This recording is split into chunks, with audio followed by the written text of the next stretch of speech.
Welcome back to my normal Monotype catch-em-all run of Reborn. Last time, we obtained 91 Pokemon and defeated the second gym leader, Florinia. Let's get into the episode. There are a couple of events we can do before proceeding on to the new areas. First, we go to Obsidian Park when it's sunny outside. Here, we're able to obtain Peridot.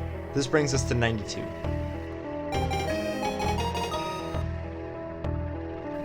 Next, we head to the west side of Peridot Ward.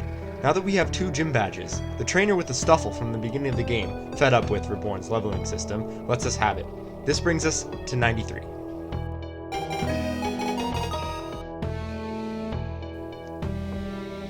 Next, we enter the nearby gate in Peridot Ward to enter Jasper Ward. Compared to the previous 5 wards we visited, this one is less than livable, so we can catch Pokemon just walking around in it. Walking in Jasper, we're able to capture Beedrill, Scatterbug, Sewaddle, Pidgeotto, and finally Carnivine. This brings us to 98.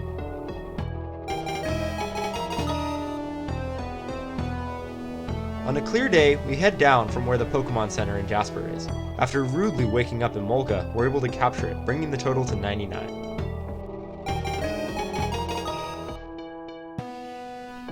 Next, I remember that I should have caught a female Beedrill, so I catch another one and bring it and the male from earlier to the daycare.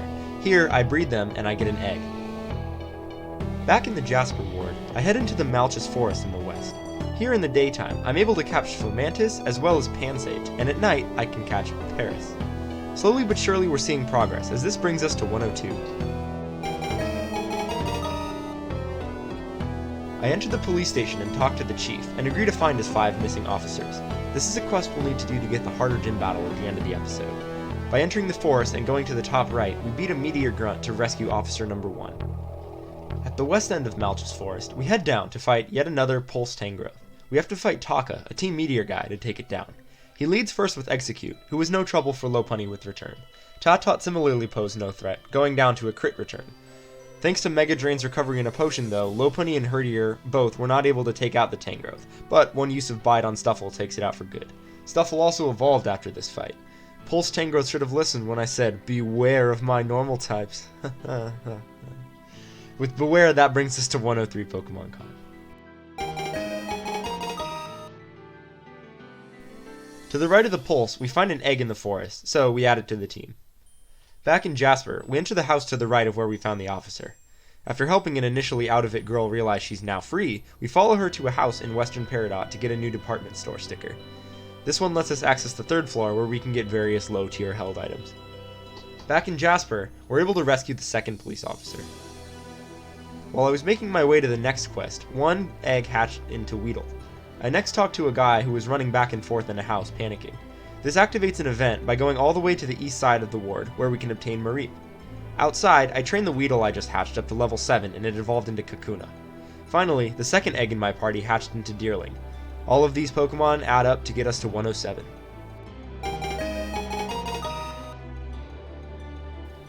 Next, we enter the Beryl Ward, heading to the west into the Roto Crane jungle. In the morning, I catch Ledian, as well as Gloom during the day. At night, I catch Ariados and Tangela. This brings us to 111. While exploring Roto Crane, we enter this cave where we're able to catch Bunnelby and Morlul, bringing us to 113. We're also able to use a lever and free the 3rd police officer. Exiting the jungle to the right, we enter a library overgrown with plants. Unfortunately, we see that the 4th officer didn't make it, so we must exit the library and continue exploring the jungle. Back in Beryl, we enter a building at the top where we're able to free the 5th officer. With all 4 of the alive officers freed, we're able to head down for the 3rd and final Pulse Tangrowth battle. This battle can be quite tough, as it's not only the first major double battle of the game, but it includes yet another Pulse. I start off by switching out my weak Deerling, letting Litleo get some damage on Glaceon. Fearow and Litleo were able to take out Glaceon, but Execute got off Leech Seed on Litleo, slowly whittling it down. One turn of attacking Zell's Espeon and it goes down, leaving only Umbreon on his side. Litleo went down, and Lopunny had to just miss a jump kick against Umbreon. Herdier and weakened Lopunny were able to take down Umbreon on the next turn, leaving Castform and Herdier to fight Execute. Do you remember my attempt at getting Rainbow Field up in the previous battle only to have it taken away by Sandstorm? This time I can get it to work. Using my right side Pokemon as fodder, I use Castform's Rain Dance and then Sunny Day, meaning Weather Ball is extra powered up under this field. After one shot for each of Chatot and Execute, Castform stunningly 2 shots the Pulse Tangrowth, winning us the battle. As a result of freeing the officers, Corey goes mask off, so the upcoming fight with him will be a bit more challenging because he's not quite so happy with us right now. Now we're free to explore Beryl Ward a bit. At the top by the cemetery, during the day, I'm able to find Phanpy, Doduo, Fletchling, and Arbok. This brings the total to 117. While grinding, my Bunnelby evolved into Diggersby. This brings us to a huge powered 118.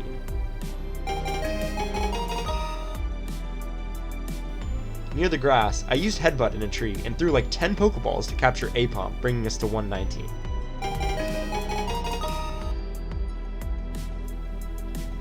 I enter the cemetery during the nighttime and I talk to this specific gravestone to fight a spooky Shuvit. Catching it brings us to 120.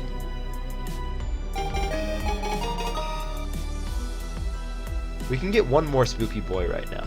When the weather is windy, we head all the way to the east across the Beryl Bridge to fight and capture Drifloon. The boy that was here leaves to return home, but by following him, we find that he's being attacked by Venipede and Scolipede. Since we, beat Serena and Klinklang last episode, this level 36 Scolipede isn't really trouble at all, so we're able to take it out pretty easily. We'll finish up this quest in the next episode, but for now we're at 121 Pokemon.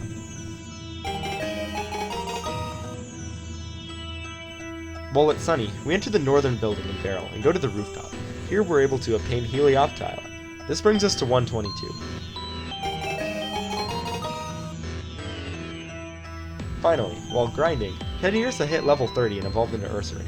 This makes 123 and all the Pokemon we're going to get before fighting the gym leader this episode. Finally, we enter Corey's gym. As I mentioned earlier, our choice earlier changes this fight. Most notably, it makes us fight on the Corrosive Mist field instead. I used this to get Ursaring poisoned on the first turn, planning to sweep. Unfortunately, I didn't account for Skuntake's aftermath, so Ursaring went down after taking it out. Plan B involved the fact that the field effect goes away when wind-based moves are used. So, because I brought Pidgeotto, I used 2 gusts of it to take out Krogunk and clear the field. Next, Herdier is able to take out Marini and easily damage Nidorino a little bit, so I took the chance to bring in Castform. 2 weather moves later, and it's an easy one-shot for his ace, Crobat, and I win the match. Quite an easy gym with this team, to be honest, but there are a ton of normal-type team options for the early game. Not sure I'll be saying the same when we get to the late game, but we'll see. Unfortunately, as story events in a bit will dictate, we aren't able to get a TM or a gym badge for beating Corey, but that's okay for now. Thanks so much for watching today's episode. I'm trying to get more comfortable editing, writing, recording, and so on, so as always, let me know if you have any suggestions. Like the video, comment, subscribe for more content, and I'll see you next episode of the normal Monotype Catch 'em All run of Reborn. Bye.